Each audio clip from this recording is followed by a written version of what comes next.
Salama kabisa.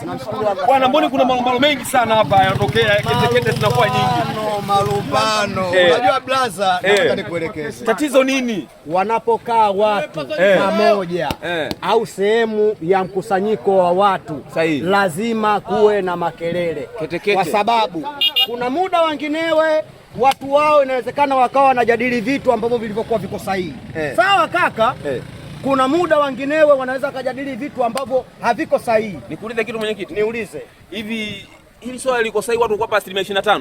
Hili swala liko sahihi kwa sababu kutokana na makubaliano, kitu chochote kinachokuwa katika umoja kwamba kunakuwa na makubaliano. Na kwenye hilo kundi wanasema atakayedaiwa 25% inamhusu. Wewe udaiwi? Mimi binafsi yangu wewe udaiwi? Sio kweli. Sio kweli. Sidaiwi kwa sababu wewe unadaiwa ugali. Sidaiwi kwa sababu ugali sidaiwi kwa sababu sidaiwi kwa sababu. Kwa sababu gani? Nipo ndani ya vigezo. Vigezo gani? Vigezo vilivyoka kuwepo ili lazimika kwa kila mtu. Udaiwi au uko ndani ya vigezo?